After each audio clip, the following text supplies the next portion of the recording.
Hello everyone, Anfield here, and today we're going to take a closer look at Drakania, Black Desert Online's new class. Like many of you, I was curious to try her out.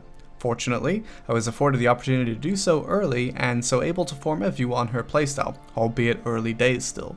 Originally, I had intended to make a full class guide, however due to the small amount of time I'd have to give it due care, as well as certain bugs I've come across, as well as buffs or nerfs she may get before release, I've decided against this. Instead, I want to review her core gameplay and focus on the theme of the class. Combat-wise, Drakania is on the slower side. She'll feel much closer to Guardian than Warrior in this respect. Granted, in the months after her release, she'll very likely be meted out and much more optimized in her combat. There are plenty of interesting animation cancels and flows however, and the Ion mechanic does add an extra flair here. In PvP, her damage is immense, and I can't help but wonder if this will have to be nerfed quickly. Conversely, she felt extremely poor in PvE. Her skills have massive modifiers on them, and so while PvP damage seems a logical conclusion of this, the PvE damage lacking does not. Admittedly, given how early days it is possible there is simply some obvious aspect to PvE I'm overlooking, or some global lab funkiness with it. Drakania mobility is very good and very protected. If overused, you may find yourself struggling for stamina, but for a class I expect to be doing a lot of main raid fighting, I think it will be effective. For small scale engagements, her skill Refraction, a 2-second cooldown iframe, will no doubt be put to good use. It can be flowed into other protected mobility skills as well, such as Markthanan's wings. Dragon Walk is a 3-second cooldown super armor that moves you from either side or backwards, so these two skills are your lowest cooldown protected abilities. She also has protected CC options, so catching an opponent while being respectably difficult to catch could make her a match for 1v1 to some degree.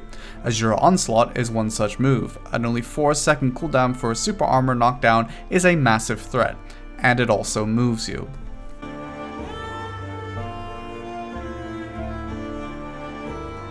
Drakania Black Spirit Rage is not just aesthetically impressive, but also very effective. In particular, the 100% is extremely potent. It's difficult to say how effective the 200% would truly be in large scale situation. It certainly looks epic enough, but given how powerful the 100% is, I'd wager the 200% would be skipped. The 100% also has a very respectable range to it.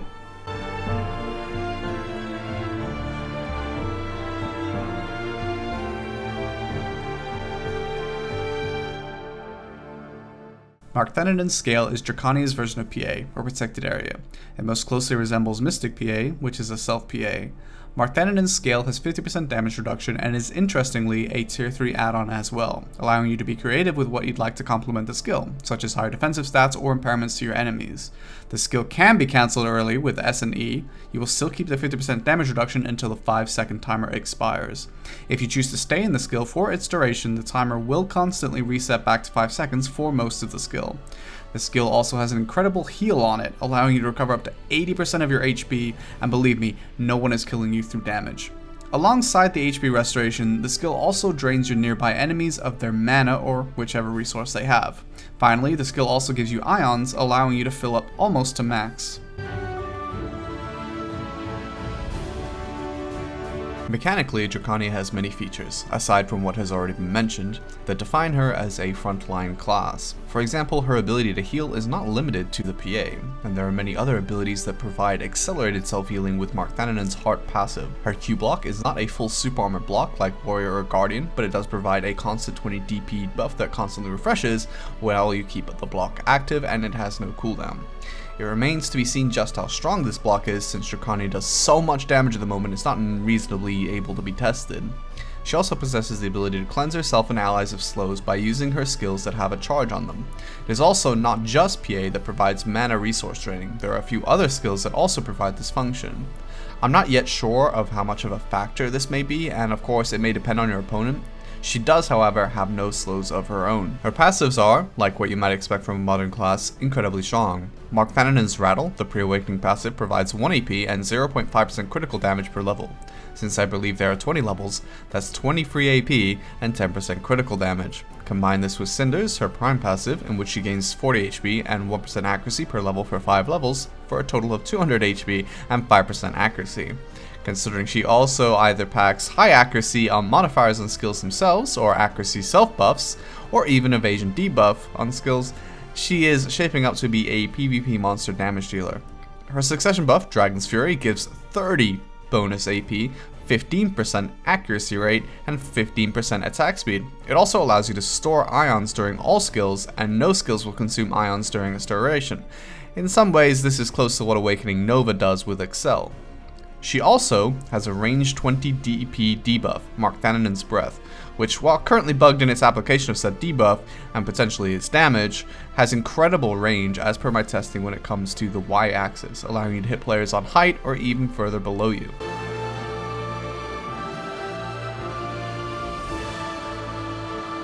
It may surprise you to learn that, with albeit limited testing, Drakania seems quite effective at horse combat. If you combine this with a Doom horse, it may become a massive threat. The most powerful skill in the kit, the Shift R&B Brimbolt Strike, is usable on the horse and when aimed correctly is absolutely lethal. You can also use skills like the range Markthanan's Breath as well for the minus 20 DP debuff when that's fixed.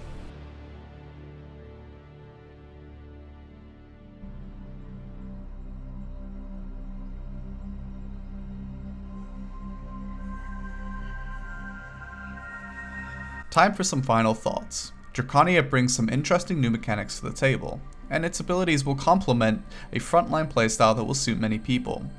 The self-healing on a few skills and the PA will make her a difficult target coupled with the bursty movement potential. The cleansing of slows is such a nice breath of fresh air, and I wish more classes could handle slows this way. PSR, as it stands, is a massive threat, and I wouldn't be surprised to see her in some montages with some massive kill feeds. Her damage from a combination of passives, blessed by Jay himself, and massive skill modifiers means that even without BSR, she will be a massive damage threat, and if nothing changes to live, don't be surprised to see groups of players wiped by just Brimbolt Strike alone. Hybrid built Mystics and Strikers will be checking under their beds for Drakania every night. Her animations are decent, but honestly they're not the best in my opinion, and many of the skills you'll be reminiscent of prior classes such as Dark Knight, Guardian, Corsair, and Warrior.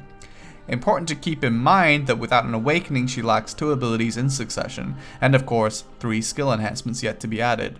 While PvE is a lingering concern for me as I see it as unlikely it will remain bad, if indeed it even is bad and not me just being 0 IQ, new classes are looked after well and she will receive a lot of attention from PA.